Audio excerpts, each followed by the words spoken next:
What's going on, everyone? Arthur Rashad here. You've reached Road to Exoneration. This page is for regular individuals that come together and attempt to solve a true crime case for a person that may have been wrongfully convicted. In this particular case, we're looking at the story of Daniel Coleman, who was arrested August 21st, 1987. If you want to know more about the case, you can purchase the book, Fatherless Son by Rashad Coleman. And let's dive into the case. So now, last section, episode number 7. If you haven't watched episode 1 through 6, I would urge you to go back and watch it. That could catch you up on exactly what we're talking about. It goes kind of quick because I didn't have a whole lot of time to do it. But this week we're looking at the FBI results that we were able to obtain. First, we were able to obtain the FBI results through what's called Freedom of Information Act. So Freedom of Information Act means that you basically submit something, and as long as the case is not currently being pending, they'll send you the information that you're asking for. All right, it's a right that we all have. Journalists use it, regular individuals use it to be able to obtain whatever information you're looking for. So when I contacted them, all I wanted to know was there any evidence that you received from Newark Police Department that matched Daniel Coleman's DNA or fingerprints to the DNA or fingerprints of the vehicle that he allegedly kidnapped a woman in February 21st, 1987. So let's go. So they sent me the results, right? It's a very complicated process, but the good thing about it is at the end of the documents, they do results. Meaning, okay, we did all this stuff, all this scientific stuff. This is the results of what we're talking about. So we have Q1 vacuum sweepings, meaning the officer went inside the vehicle, did a good vacuum sweeping, and then everything that entered inside of the vacuum was sent off to the FBI. They took Daniel Coleman's right shoe and left shoe that he was still wearing on that particular day, February 21st, 1987. And then they also just took the carpet out of the vehicle also. So what the police figured is if Daniel Coleman was inside of this vehicle, there would have been some kind of exchange of debris, hair, DNA, fingerprints. Something would show that he was inside of this vehicle at this time, right? So the first result we have, which is an interesting one, it says that there was no hairs of negroid origin found in Q1 and Q4. So Q1 are the vacuum sweepings that they received, and Q4 is the actual carpet that was taken up from the vehicle. So no African American hair on that carpet, but not too bad. Maybe it miraculously disappeared, right? So now we'll go to number 2 of the results. There were no fiber like those in K1 found among the debris from the Q2 and Q3 shoes. So Q2 and Q3, right? So they're saying K1, which is the carpet, that particular carpet, there was no debris like that carpet on either shoe of Daniel Coleman. And remember, Daniel Coleman didn't switch shoes. They stopped him right after the crime happened. He went straight to work.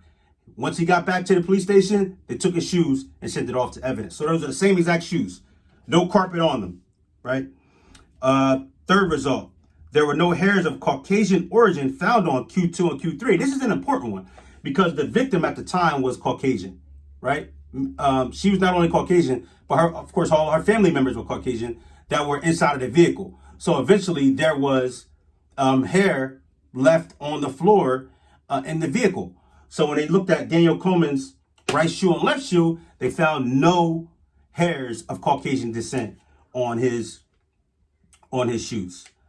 And the last result, specimens Q1 through Q4 and K1 are being returned under separate cover by registered mail.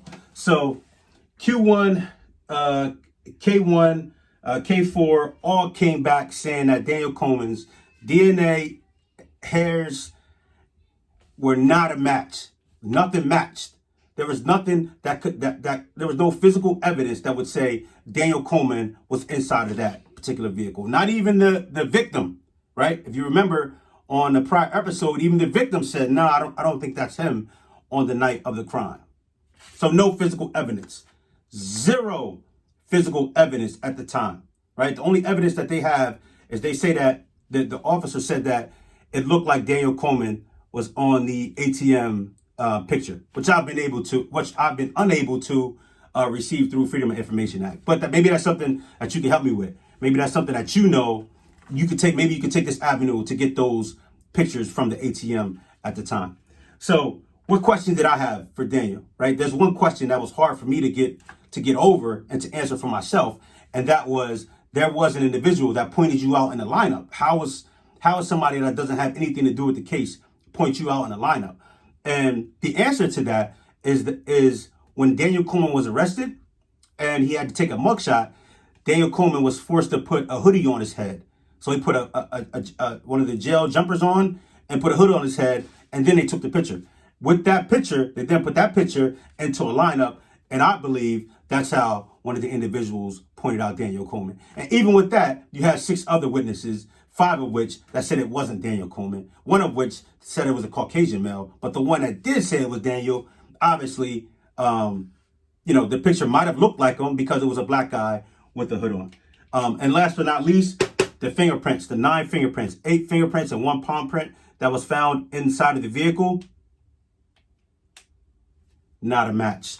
FBI stated that none of the fingerprints inside the vehicle were matched to Daniel Coleman. And what the FBI will do is they will take all the fingerprints in the vehicle, then they will go back to the victim and they will say, I need a name of everybody who's ever been in your vehicle that you can remember. Mom, dad, cousins, friends, everybody that has ever been in this vehicle that you can think of. Give me those names. They take those names and then they exclude all those fingerprints, right? They exclude all the fingerprints of the people that you know.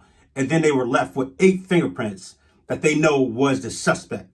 Those fingerprints were compared to Daniel Coleman's fingerprints, and the FBI said no, they are not a match.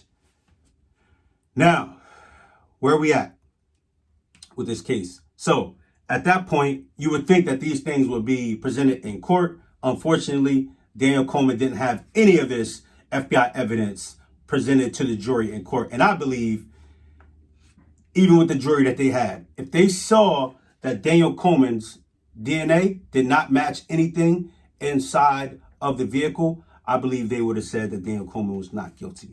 And that's where I stand now. That's why I believe, and that's why I know he wasn't guilty, because this evidence was never presented. And there's also case law, if you want to go back and research it, there's a case law called Brady versus Maryland, where the final Supreme Court decision was that prosecutors have to turn over the evidence that they have that may exonerate the suspect. This evidence was never turned over. So, again, book Fatherless Son is available. If you want to know more about the case, you can purchase it at authorrashod.com, or you can go on Amazon and purchase it, or you can purchase the audio book. But we're still working. If there's something that you feel like I didn't cover or I didn't see, please put it in the comment. Also, give me one word that describes this video in this case in the comments. If you like, you can share, you can subscribe, you can like it. You can send me an email, authorrashod@gmail.com. I talk to you. This is it. This is where we're at. We're going to keep pushing. Keep pushing, keep pushing, keep pushing. God bless you. Take care of yourself. Take care of others.